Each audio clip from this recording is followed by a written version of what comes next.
Lactante de 2 meses de edad, que hace 3 días comenzó con mocos nasales acuosos, tos y estornudos, y desde ayer presenta taquimia con 60 respiraciones por minuto, tiraje intercostales con aleteo nasal. En urgencias observan distrés respiratorio con sibilancias inspiratorias y expiratorias, y algunos crepitantes bilaterales.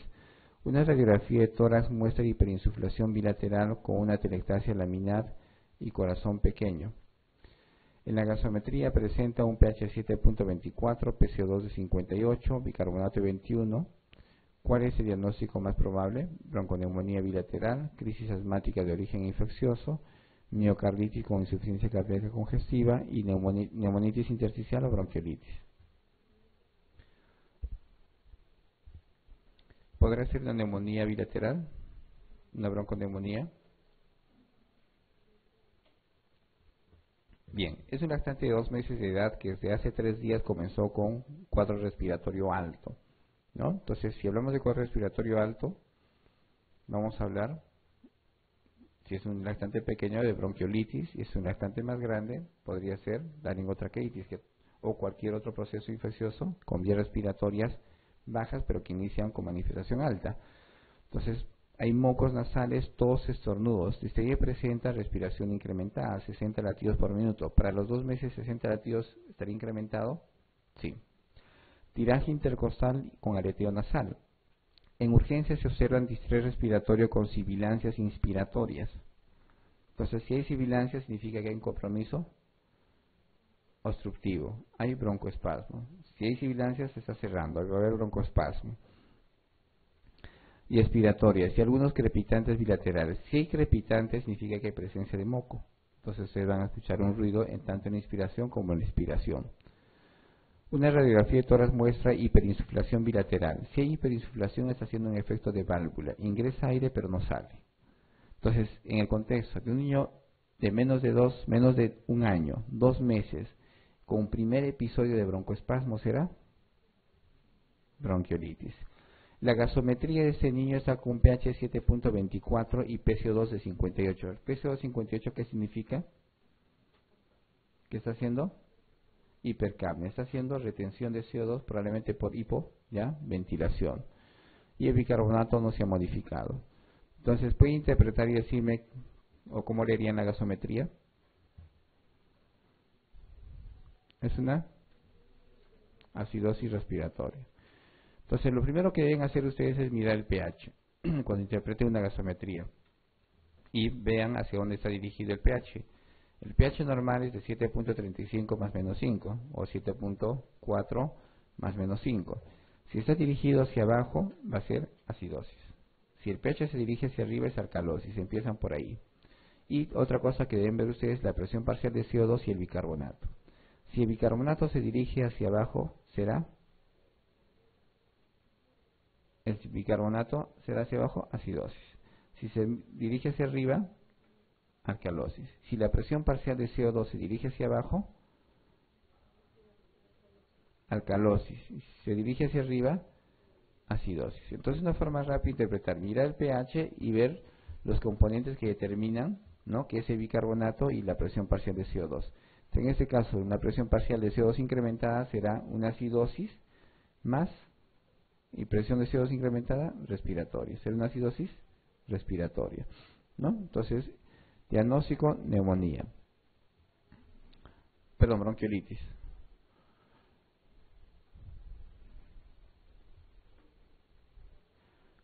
Actualmente, la indicación más habitual y fundamentada de la ribavirina es hepatitis crónica B, herpes genital recidivante resistente a ciclovir, infección por virus respiratorio sincitial en niños pequeños administrada en aerosol, infección avanzada por HIV y encefalitis por citomegalovirus.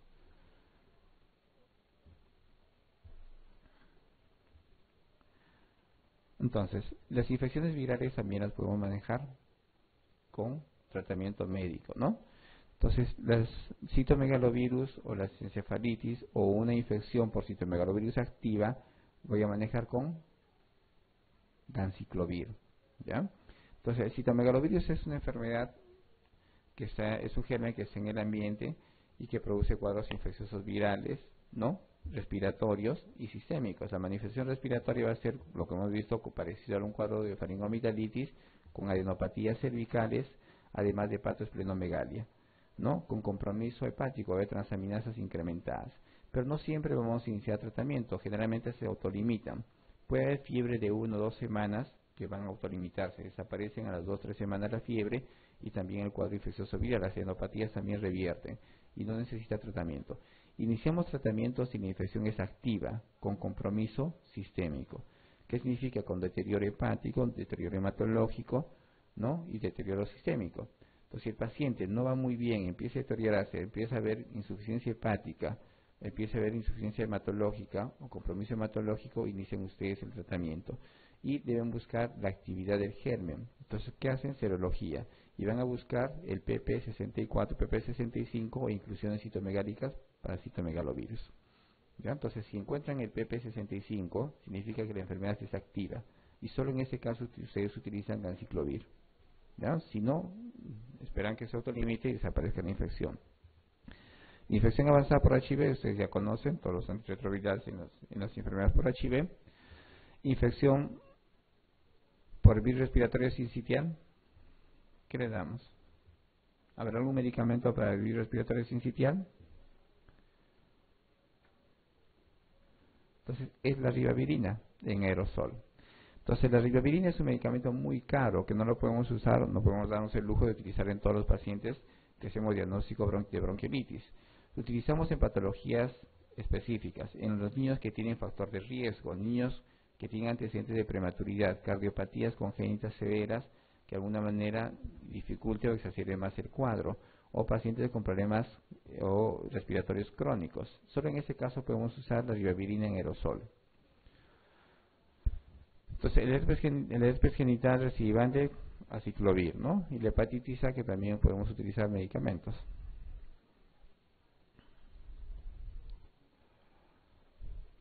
Lactante de 5 meses que es traído a la consulta para presentar desde 3 días antes fiebre, rinorrea acuosa y estornudos, comenzando el día de la consulta con tos y dificultad respiratoria. En la exploración presenta taquipnea, tiraje subcostal, alargamiento de respiración y crepitantes, además de sibilantes diseminados.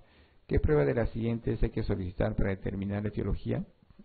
Hemograma, radiografía de tórax, electrolitos en sudor, cultivo de aspirado traqueal, búsqueda de virus respiratorio sincitial en exudado nasofaringeo. ¿Respuesta? Entonces, primero lleguemos al diagnóstico.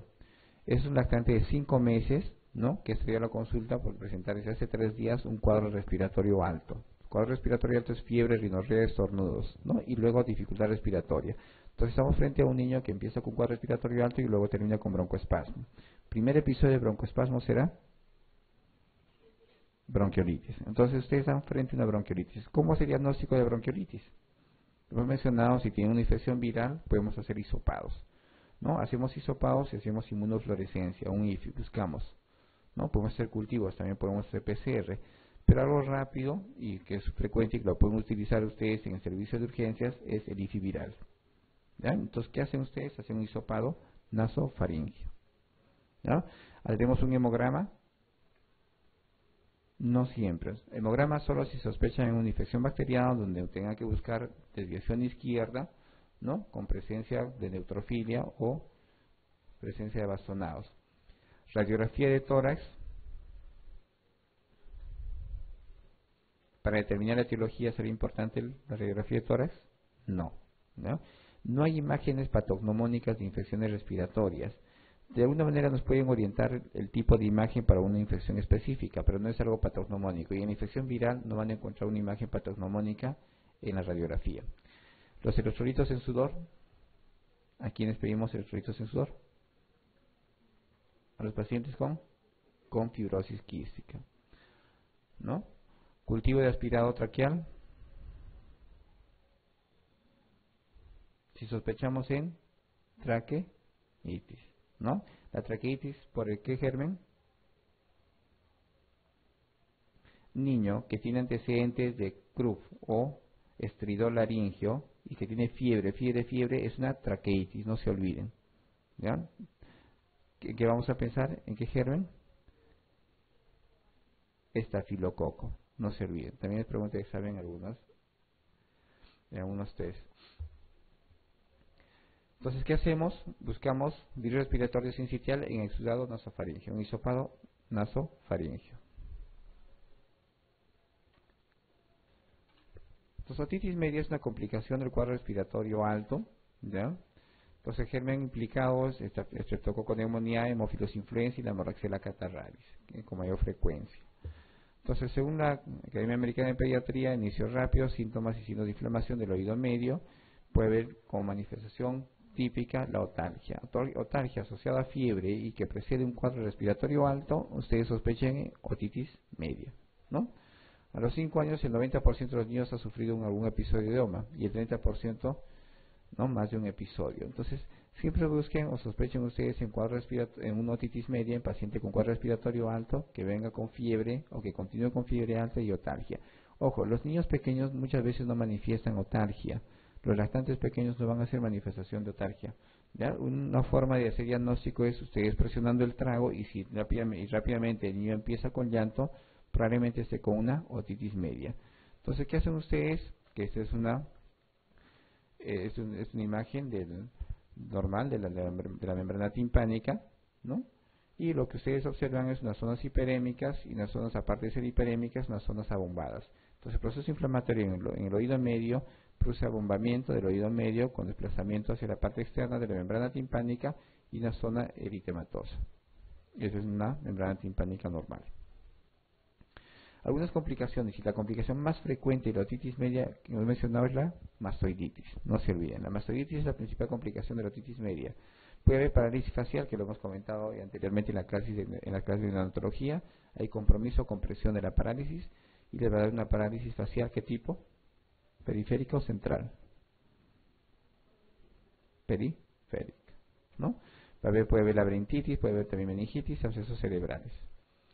Entonces, el tratamiento va a ser sintomático con analgésicos y obviamente antibióticos. La cobertura antibiótica de elección es amoxicilina, no se olviden. Amoxicilina, aunque la dosis ya es similar a la de Streptococcus, la amoxicilina es 80 a 100 miligramos por kilo día. Igual, la dosis para el Streptococcus o la faringomelitis también es de entre 80 a 100, no se usa dosis de 50. La dosis de 50 produce o incrementa el riesgo de resistencia, ya no actúa con esa dosis la amoxicilina. Entonces, la dosis de amoxicilina para el Streptococcus beta hemolítico, la faringomelitis o un OMA va a ser 80 a 100 miligramos por kilo día.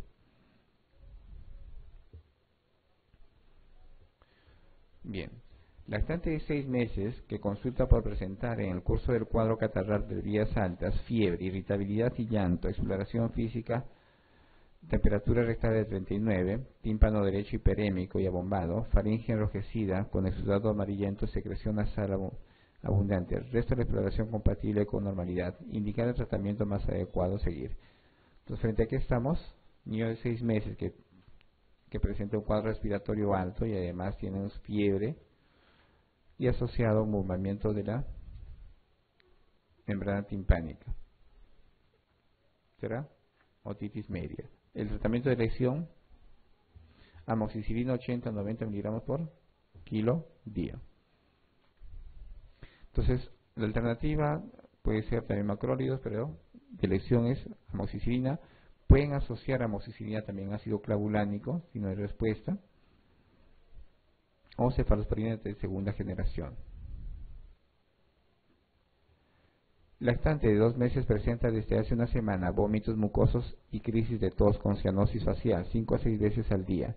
A la auscultación cardiopulmonar normal señala el diagnóstico más probable entre los propuestos: rinofaringitis, bronquiolitis, epiglotitis, tosferina o bronconeumonía. Lactante de 2 meses que presenta desde hace una semana vómitos mucosos y crisis de tos con cianosis facial 5 veces al día y a la auscultación cardiopulmonar normal. Será una rinofaringitis, bronquiolitis, epiglotitis, tosferina o bronconeumonía. Lactante de 2 meses. Entonces hemos mencionado que el lactante menor de 1 año que empieza con cuadro respiratorio alto y que se asocia a broncoespasmo será bronquiolitis. Eso nunca se me olvida. Si bien, si le pregunte manifestación respiratoria alta, fiebre o no fiebre y cuadro de broncoespasmo, eso es bronquiolitis. En menor de 1 año o de 2 años, que sea su primer episodio. ¿Ya? Si tienen un niño menor de 2 años, menor de 2 meses o menor de 1 año, que empieza con cuadro respiratorio alto, rinorrea, estornudos, fiebre, y de pronto en 1 o 2 semanas empieza a tener paroxismo de tos en accesos, que puede ser 5 o 6 veces, y obviamente la severidad va a depender del número de los paroxismos. Eso se llama tosferina o coqueluche. ¿Ya? El coqueluche es una infección bacteriana por un gram negativo, que es la Bordetella pertussis, y lo que produce es una manifestación clínica bien característica, ¿no? Hay una primera fase que es la catarral, que se inicia, ¿no?, después de primera incubación, con rinorrea, estornudos, que dura entre 1 o 2 semanas.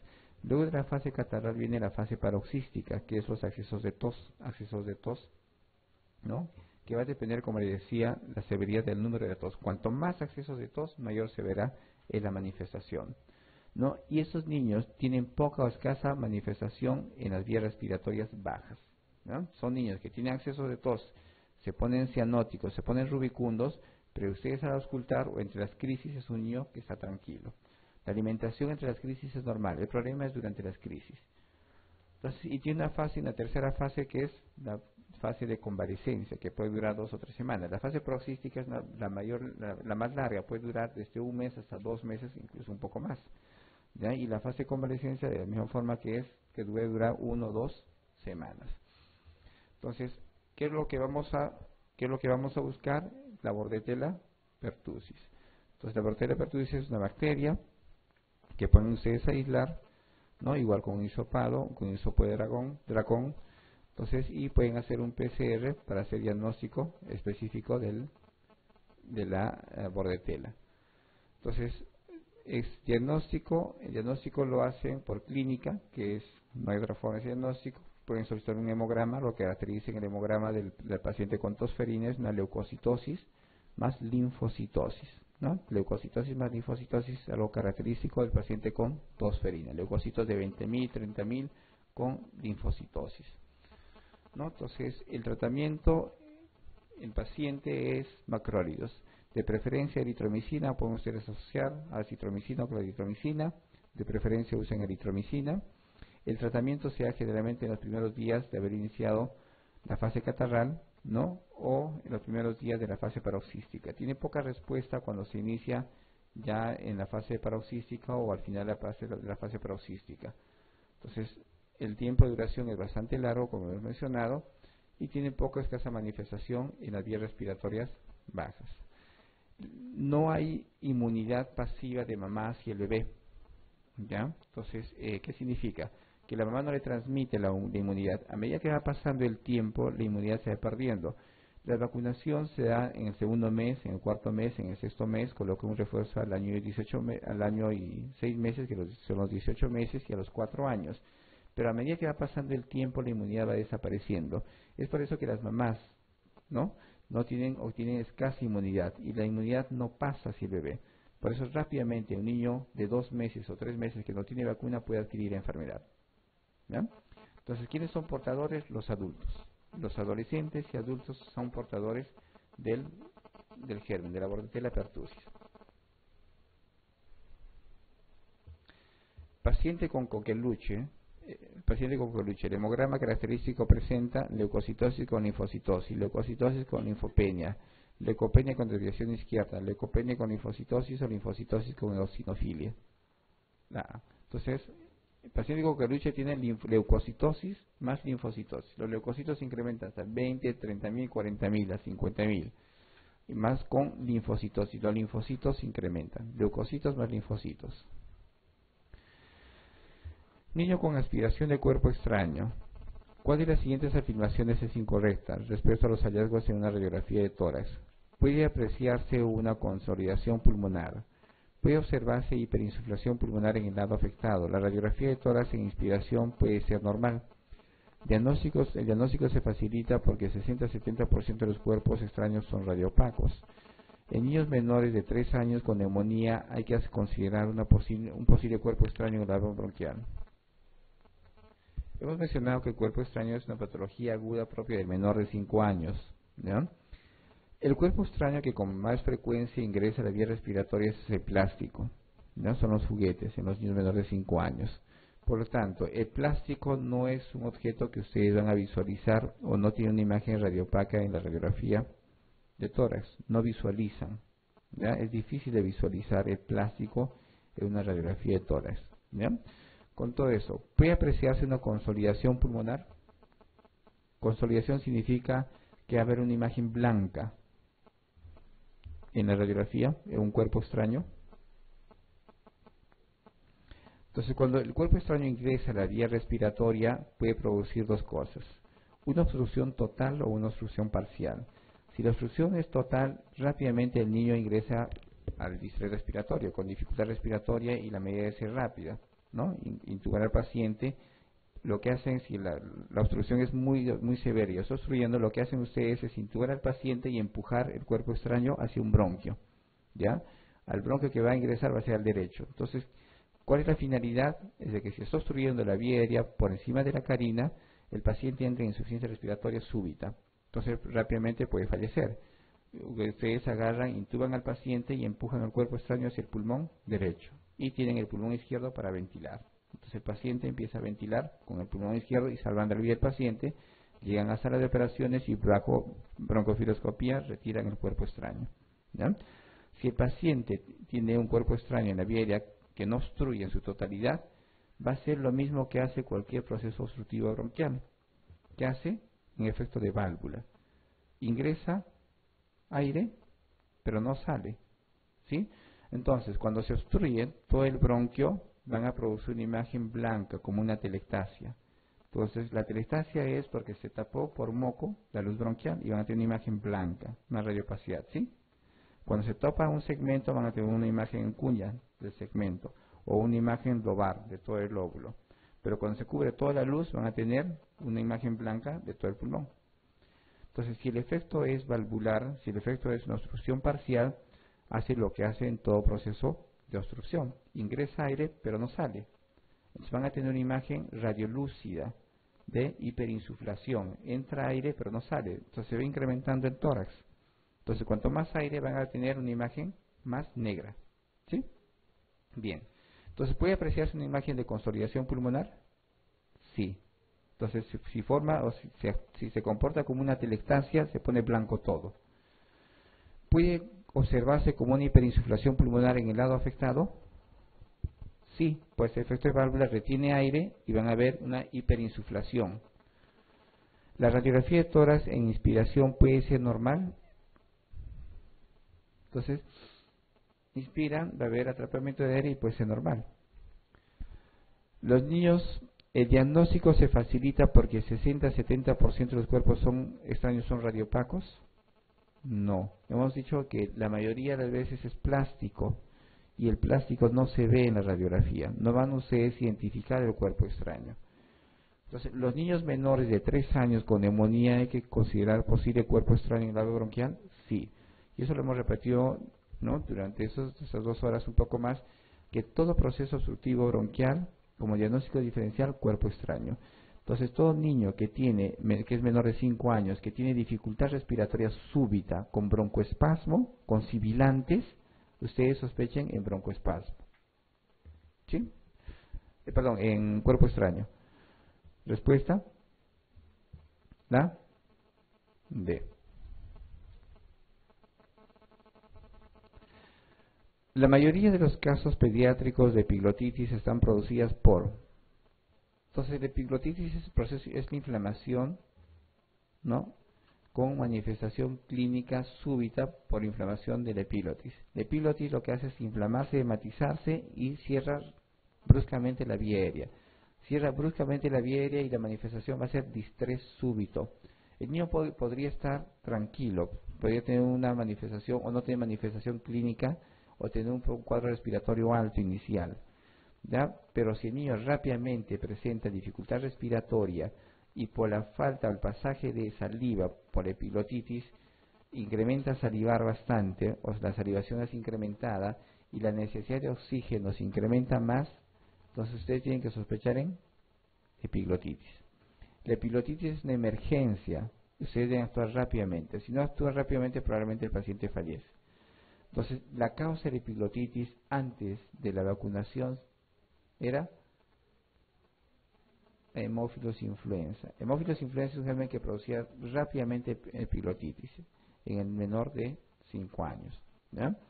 Ahora que se está vacunando, la epiglottitis se produce con más frecuencia por neumococo, estreptococo y también estafilococo dorado. ¿Ya?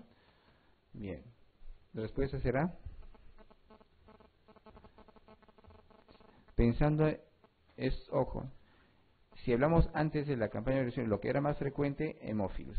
¿Ya? Ahora que la campaña se ha dado, va a ser estreptococo y estafilococo dorado. ¿Ya? Entonces, en la pregunta consideran hemófilos todavía. Entonces, ojo, hay que leer bien y probablemente esto ya cambie. De repente les cambien la pregunta.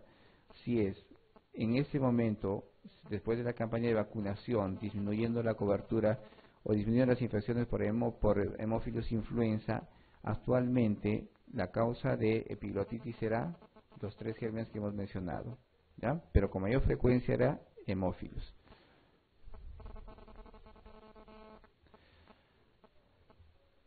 Un niño de 10 años presenta desde hace 4 horas un cuadro de fiebre elevada, tos, disnea y un estridor, ¿no?, perfectamente audible en ambos tiempos respiratorios. El diagnóstico probable será absceso retrofaríngeo, traqueitis bacteriana, laringitis, epiglottitis, aspiración de cuerpo extraño. 10 años, ¿no?, que presenta desde hace 4 horas un cuadro de fiebre elevada, tos, disnea y un estridor perfectamente audible en ambos tiempos respiratorios. Diagnóstico probable será absceso retrofaríngeo, traqueitis, laringitis, epiglottitis, aspiración de cuerpo extraño.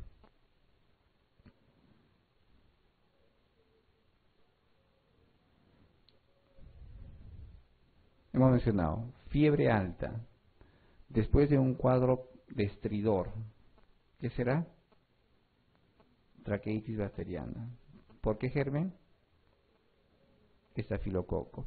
La manifestación de la epiglottitis, si bien es cierto, es con fiebre, pero es mucho más súbito, mucho más severo. Hay necesidad de oxígeno y el paciente empieza a salivar. Eso es algo característico en epiglottitis, ¿no?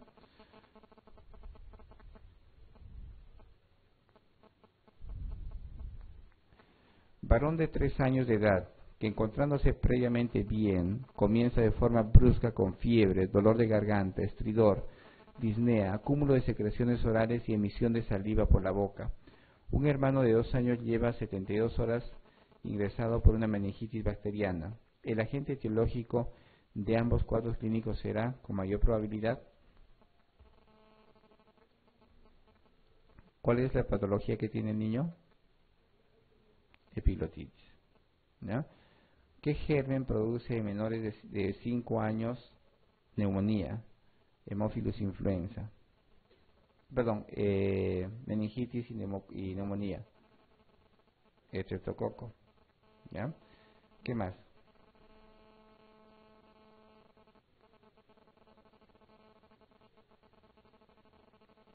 O sea, neumonía y meningitis. Cuando veamos neumonía vamos a ver un gráfico, pero vamos a adelantar. Los gérmenes que producen sepsis, neumonía, meningitis, van a ser de acuerdo al grupo etario, ¿ya? En el neonato producen todos los gérmenes que hemos mencionado cuando hablamos de infección. El estreptococo del grupo B, E. coli, Listeria y también micoplasma, ¿sí? La neumonía también se puede dar por micoplasma. En los lactantes menores hasta el año, incluso poco más, va a ser los virus con mayor frecuencia. Predominan los virus como causa de neumonía. En la cabeza están los virus, ¿ya? Luego de virus está el Haemophilus, el neumococo y los gérmenes atípicos. En los preescolares, hablamos de 2 años hasta los 5 años, encabezaba hasta antes de la campaña de vacunación el Haemophilus. El Haemophilus era el germen principal como causa de neumonía, meningitis y cuadros respiratorios o complicaciones como otitis, OMA, ¿ya? En mayores de 5 años, el neumococo es el germen principal como causa de meningitis, otitis media, sinusitis y neumonía, ¿ya? En los niños púberes y en los adolescentes, la causa principal de neumonía es el germen atípico, ¿ya? Entonces, Con que ustedes recuerden los gérmenes de acuerdo al grupo etario va a ser mucho más fácil manejar al paciente. Entonces, de acuerdo a eso, ustedes van a iniciar su cobertura antibiótica. Entonces, pensando en el contexto de un niño varón de 3 años, que es un preescolar, el preescolar de 2 hasta los 5 años, preescolar que tiene manifestación de una epiglotitis y cuyo hermano tiene meningitis, ¿en qué germen pensarán? En el neumococo a partir de 5 años. Haemophilus influenza. Ojo, no todos los niños en nuestro medio están vacunados contra Haemophilus. No todos los niños tienen cobertura. Entonces, si bien es cierto, la incidencia ha bajado bastante para Haemophilus por la cobertura de vacunación, pero no todos o no al 100% están coberturados. Entonces, en ese grupo de niños que no están coberturados, persiste lo que estamos mencionando, que en el preescolar de 2 años a 5 años el germen más frecuente será Haemophilus influenza, como causa de neumonía, meningitis, otitis, sinusitis. En el niño mayor de 5 años será el neumococo, causa de meningitis, neumonía, otitis, sinusitis. ¿Sí? Entonces, si tiene un niño que tiene meningitis, un hermano que tiene meningitis, ¿ya? Y el otro hermano tiene epiglotitis, ¿qué tendrá? Haemophilus influenza. Ojo, estamos hablando de incidencias, no confundan lo que podría, o la capacidad del germen de atacar un determinado grupo etario. Entonces, si yo ya tengo campañas de vacunación desde hace 6 o 7 años contra el neumococo, mi germen predominante para la infección de neumonía a partir de 5 años va a seguir siendo neumococo. ¿Sí? ¿Se entiende esa parte? Ya. Entonces, entendiendo, el germen más frecuente para la epiglotitis y la neumonía o cualquier patología infecciosa va a ser entre los 2 años y los 5 años, Haemophilus influenza. Entonces, considerando que el Haemophilus influenza es responsable de la epiglotitis y también del hermano de su meningitis. El Haemophilus es un germen bastante agresivo que llega rápidamente al sistema nervioso central. Entonces, Haemophilus influenza, Streptococcus pneumoniae, Klebsiella, Neisseria, meningitis. ¿Será? Haemophilus influenza.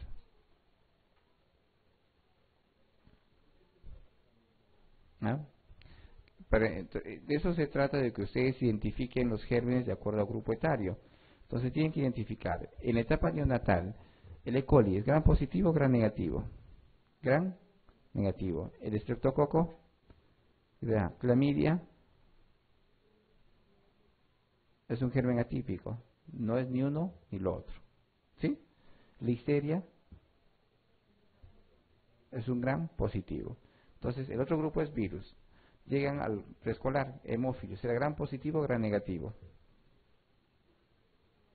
Gran negativo. Neumococo, gran positivo. Micoplasma, es atípico.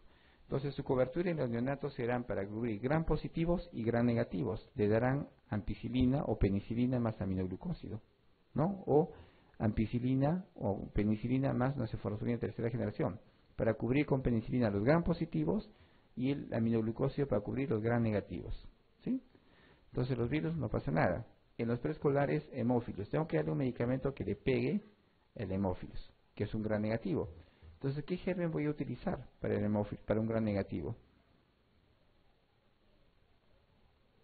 La ceftriaxona es un medicamento que utilizamos en todo, ¿no? Y no debemos abusar de la ceftriaxona, incrementamos la resistencia, tenemos alternativas. Un buen medicamento que te cubre gran positivos y gran negativos es el cloranfenicol, ¿ya? Si ustedes no quieren llegar al cloranfenicol y quieren ser un poco más conservadores, la ampicilina, que es una penicilina, cubre muy bien a Haemophilus, gran negativo. Entonces una alternativa también es ampicilina para usar, para manejar Haemophilus. Por eso en neumonía y menor de 5 años el tratamiento es ampicilina, ¿ya? O cloranfenicol. Y si el paciente no está yendo muy bien o hay compromiso del sistema nervioso central, pensando en una meningitis, no voy a usar ampicilina, ¿ya? Cloranfenicol es una alternativa, tiene buena llegada al sistema nervioso central.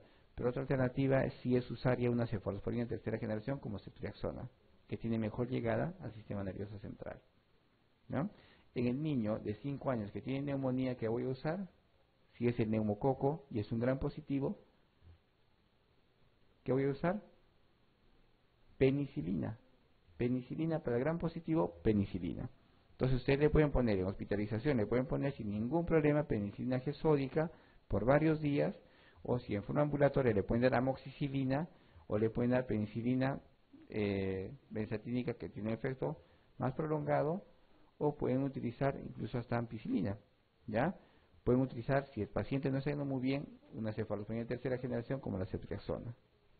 Y en el niño que tiene neumonía, que es en la etapa del puber o el adolescente, ¿qué le voy a dar? ¿Cómo manejamos los germes atípicos? Con macrólidos. Macrólidos. La eritromicina, citromicina, eritromicina. Entonces, al adolescente ya no le van a dar penicilina. O al adulto joven no le van a dar penicilina si tiene neumonía. ¿Qué le van a dar? Un macrólido. Entonces, ustedes manejan de acuerdo al grupo etario las infecciones. Lo mismo sucede en la meningitis, lo mismo sucede en la sepsis, ¿sí? Bien, entonces la respuesta es la A. Lactante de 9 meses